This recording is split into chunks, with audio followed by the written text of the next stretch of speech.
Hello बच्चों, SS coaching centre पर आपका स्वागत है। आज अपन नेक्स्ट चैप्टर जो चैप्टर नंबर 7 है उसके एमसीक्यू क्वेश्चन करने वाले हैं। तो सबसे पहले एमसीक्यू क्वेश्चन करने से पहले हम इसके महत्वपूर्ण पॉइंटों को समझ लेते हैं। इसको समझ लेते हैं, महत्वपूर्ण पॉइंटों को समझ लेते हैं। सबसे पहले पॉइंट है निर्देशांक। निर्देशांक में कितने बिंदु होते हैं, इसमें क्या क्या होता है।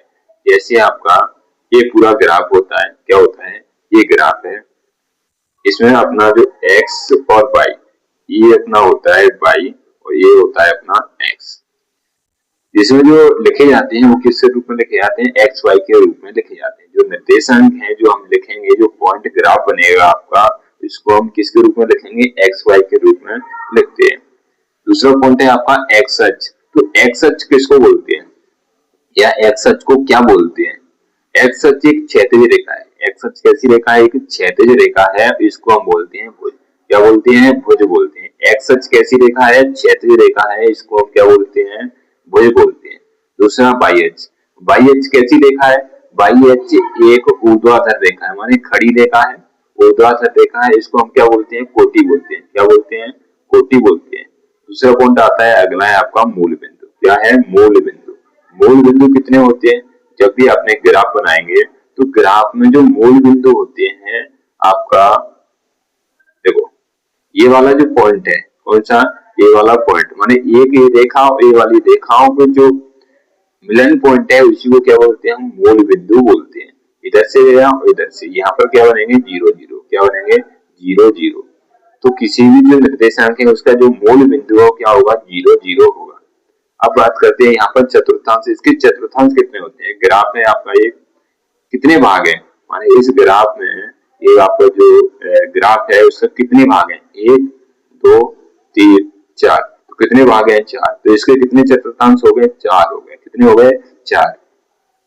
अगला पॉइंट है आपका, अगला पॉइंट देखेंगे आप, एक्स अक्ष पर। जो एक्स अक्ष है, एक्स अक्ष पर y का मान कितना होता है। एक्स अक्ष पर y का मान कितना होता है। कोई भी पॉइंट एक्स अक्ष पर होगा तो y का मान क्या होगा, जीरो होगा। उस समय y का मान क्या होगा, जीरो होगा। दूसरा है y अक्ष। y अक्ष पर x का मान जीरो कहलाता है। y अक्ष पर x का मान कितना होगा, जीरो होगा। अब बात करते हैं दो बिंदुओं के बीच की दूरी। दो बिंदुओं के बीच की दूरी का क्या फॉर्मूला होता है। जैसे अपना एक रेखाखंड है, क्या है, रेखाखंड है, इस पे क्या है, ए है और इस पे क्या है, बी है। इस पे पॉइंट दिए हैं, यहाँ मानो एक्स दिया है, x1, यहाँ दिया है आपको y1 और इधर दिए है आपका x2 और y2। क्या दिया है, x2 और y2 दिया है। क्या दिया है, x2 और y2 दिया है। यहाँ पर इनके बीच की दूरी का सूत्र निकालना, माने इस जो रेखाखंड है इसकी दूरी कितनी है, कितनी दूरी है। तो इसका जो फॉर्मूला होता है अंडर में x2 माइनस x1 का whole square plus y2 minus y1 का होल स्क्वायर। अगला पॉइंट है आपका मध्य बिंदु। कौन सा है, मध्य बिंदु के निर्देशांक ज्ञात करने का सूत्र क्या है। मध्य बिंदु के निर्देशांक ज्ञात करने का सूत्र क्या है। जब भी एक रेखाखंड है, क्या है, एक रेखाखंड है, इसमें हम मध्य बिंदु निकालेंगे। जैसे ए कौन सा बिंदु, कौन सा, मध्य बिंदु का मतलब होता है वो दोनों छोर कैसे हो, बराबर की स्थिति पर हो, इसी को हम बोलते हैं मध्य बिंदु। किसी भी रेखा का क्या बोलते हैं, मध्य बिंदु बोलते हैं। यहाँ पर x का मान निकालने के लिए दोनों x को जोड़कर आधा कर देंगे तो x1 प्लस x2 अपॉन 2 होगा। y को निकालेंगे तो y1 प्लस y2 अपॉन 2 होगा। अगला है विभाजन सूत्र। कौन सा है, विभाजन सूत्र। विभाजन सूत्र में क्या होता है, जब भी x निकालेंगे यहाँ पर x बराबर होता है m1 x2 plus m2 x1 upon m1 plus m2। x के लिए a लगेगा और y के लिए a वाला लगेगा। क्या होता है y के लिए, y बराबर m1 m1 y2 plus m2 y1 upon m1 plus m2। यहाँ आपको देखो फॉर्मूला को याद नहीं करना है, बस समझना है। जब भी m1 आएगा, x निकाल रहे हैं, क्या निकाल रहे हैं, x निकाल रहे हैं। m1 आएगा तो x2 चलेगा, m2 आएगा तो x1 चलेगा और नीचे m1 m2 सेम रहेगा दोनों में। अगर y निकाल रहे हैं तो y में m1 के साथ चलेगा y2 और m2 के साथ चलेगा m1। तो आपको फॉर्मूला याद नहीं करना है, बस समझना है लॉजिक के साथ, कौन सा लॉजिक लग रहा है। अगला पॉइंट है आपका, अगला पॉइंट है चतुर्थांश के ऊपर। किसके ऊपर, चतुर्थांश के ऊपर। जो चतुर्थांश में कौन कौन से मान किस चतुर्थांश में कैसे होते हैं, धनात्मक ऋणात्मक कैसे कैसे होते हैं। तो सबसे पहले बात करते हैं हम उनसे प्रथम चतुर्थांश में। किसमें? प्रथम चतुर्थांश में जो x और y का जो मान है दोनों कैसे होते हैं? धनात्मक होते हैं। उसके बाद बात करते हैं दूसरे चतुर्थांश में, द्वितीय चतुर्थांश। द्वितीय चतुर्थांश में x का मान क्या होता है? ऋणात्मक होता है। y का मान क्या होता है? धनात्मक होता है। y का मान क्या होता है? धनात्मक होता है। तीसरा चतुर्थांश, तीसरे की बात करते हैं। यहाँ पर तीसरा चतुर्थांश है, कौन सा? तीसरा। इसमें x और y का मान दोनों का क्या होता है? ऋणात्मक। तो पहले में एक्स वाई का मान कितना होता है? धनात्मक, और तृतीय में एक्स वाई दोनों के कैसे होते हैं? ऋणात्मक होते हैं। अगला बच्चा चौथा चतुर्थांश, कौन सा? चौथा। इसमें एक्स का मान क्या होता है? धनात्मक होता है, और वाई का मान क्या होता है? ऋणात्मक होता है। चलो आगे कोई क्वेश्चन अब करते हैं। ये सारे हो गए अपने महत्वपूर्ण, क्या हो गए? महत्वपूर्ण पॉइंट हो गए। इन पॉइंटों को आप ध्यान से पढ़ लीजिए। इन पॉइंटों से क्या होती है? ओटी मिलती है। ओटी तो देखो, इसमें ओटी में क्या होता है? क्वेश्चन ही तो बनाने हैं। क्वेश्चन जो बना देंगे, हमको पॉइंट पता है, हमको फॉर्मूले आते हैं, तो हम किसी भी ओटी को सिंपल या सरल बना सकते हैं और या सॉल्व कर सकते हैं। तो चलते हैं ओटीओ की तरफ। तो पहला क्वेश्चन है आपका, मूल बिंदु के निर्देशांक क्या है? मूल बिंदु के निर्देशांक क्या है? ये अपना ग्राफ बना, ये पूछा है। तो इस पॉइंट के निर्देशांक क्या है बेटा? 0,0। ऑप्शन नंबर किसमें?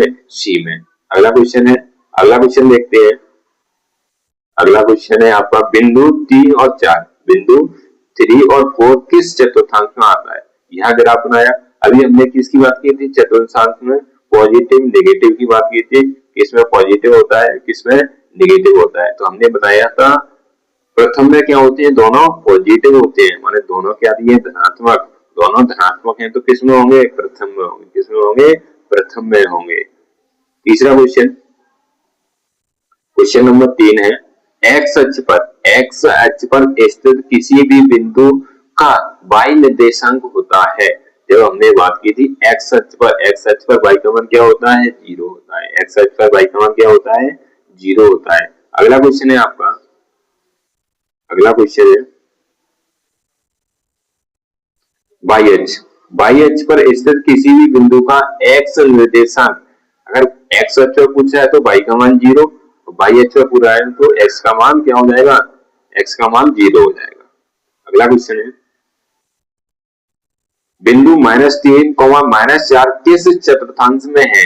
ऐसे बिंदु अभी को में दोनों किसके हैं? नेगेटिव है, तो किसमें जाएगा? तृतीय चतुर्थांश में। किसमें जाएगा? तृतीय चतुर्थांश में। दोनों कैसे हैं? नेगेटिव हैं। अगला क्वेश्चन देखते हैं। अगला क्वेश्चन है आपका, दो बिंदु, कितने हैं? दो बिंदु 1 और 2, 4, 6 के बीच की दूरी कितनी है? हमको बीच की दूरी ज्ञात करनी है। तो 4 - 1, ऐसे ही तो करेंगे। 4 - 1 प्लस 6 - 2 का होल स्क्वायर, तो रूट में, तो 4 - 1 3, 3 का कितना होता है? 9, और 4 - 2 का कितना है? 4, 4 का 16, कितना? 16 कितना हुआ?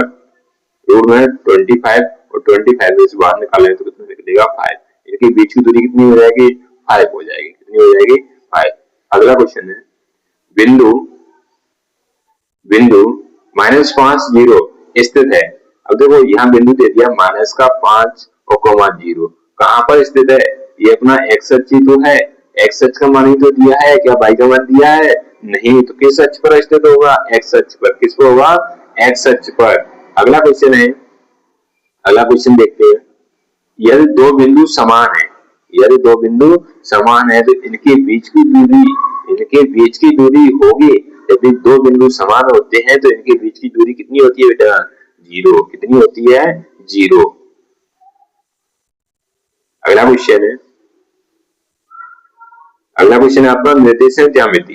निर्देशांक ज्यामिति में कुल कितने चतुर्थांश होते हैं? कुल कितने होते हैं बेटा? 4। कितने होते हैं? 4।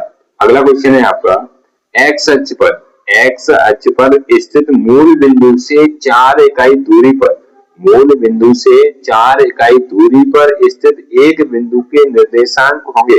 और किस अक्ष की बात कर रहा है बेटा? एक्स अक्ष की बात कर रहा है। किस अक्ष की बात कर रहा है? एक्स अक्ष की बात कर रहा है। एक्स अक्ष पर स्थित मूल बिंदु से 4 इकाई, यहाँ पर किसका मान दिया है? एक्स का मान दिया है। y का मान क्या होता है? 0। तो निर्देशांक क्या बन जाएंगे बेटा? 4, 0। ऑप्शन नंबर कौन सा हो जाएगा? बी। अगला क्वेश्चन देखते हैं, क्वेश्चन नंबर 11। बिंदु 2,4 बिंदु 4,6 को मिलाने वाली रेखाखंड के मध्य बिंदु के निर्देशांक। तो हमने क्या बताया, एक्स एक्स को जोड़कर आधा, वाई वाई को जोड़कर आधा कर दो। यहाँ क्या है 2 + 4/2 और कॉमा लगा के 4 + 6/2। ये कितना हुआ 6/2 और ये कितना हुआ 10/2। तो ये 3,5। तो इसकी क्या निर्देशांक आ गया है 3,5। Option number B. अगला क्वेश्चन है क्वेश्चन नंबर 12। क्वेश्चन नंबर 12 है मूल बिंदु से बिंदु एक्स वाई, बिंदु क्या है एक्स वाई की दूरी क्या है? मूल बिंदु से एक्स वाई की दूरी, तो क्या होता है दूरी सूत्र, अंडर में x2 - x1 का whole square plus y1 - y2 का होल स्क्वायर। यहाँ क्या है x मूल बिंदु 0 0, मूल बिंदु क्या है 0 0, तो x - 0 का होल स्क्वायर प्लस y - 0 का होल स्क्वायर। ये क्या होगा X square plus Y square, क्या हो जाएगा अंडर में X square plus Y square. अगला क्वेश्चन है आपका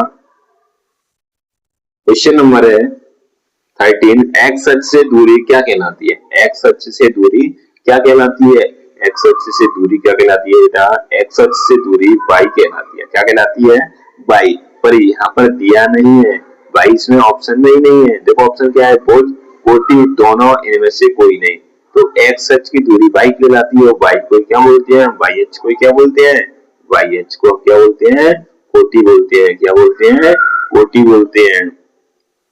अगला क्वेश्चन है एक्स अक्ष से दूरी, एक्स अक्ष से दूरी क्या कहलाती है? एक्स अक्ष से दूरी कहलाती है वाई, सॉरी हाँ, एक्स अक्ष से दूरी क्या कहलाती है वाई, और वाई अक्ष से दूरी क्या कहलाती है? एक्स अक्ष कहलाती है। कौन सी? एक्स अक्ष। एक्स को क्या बोलते हैं? एक्स अक्ष को बोलते हैं हम भुज। तो आंसर क्या हो जाएगा? ए। अगला क्वेश्चन है, अगला और लास्ट क्वेश्चन। एक्स अक्ष पर स्थित, एक्स अक्ष पर स्थित प्रत्येक बिंदु का भुज होता है। एक्स अक्ष पर स्थित, ये आपका ग्राफ होना, ये अपना होता है एक्स वाई और ये होता है अपना एक्स। तो कौन सा क्वेश्चन है? वाई अक्ष। वाई अक्ष पर स्थित प्रत्येक बिंदु का भुज होता है। प्रत्येक बिंदु का भुज माने भुज का मतलब एक्स अक्ष पूछा है। वाई अक्ष पर स्थित कोई बिंदु है तो एक्स का मान कितना होगा बेटा? 0 होगा। कितना होगा? 0 होगा। अगर यहाँ एक्स अक्ष पर पूछे, एक्स अक्ष पर स्थित प्रत्येक बिंदु का कोटि, प्रत्येक बिंदु की कोटि कितनी होती है, तो भी क्या होगी? 0 होगी। क्या होगी? 0 होगी।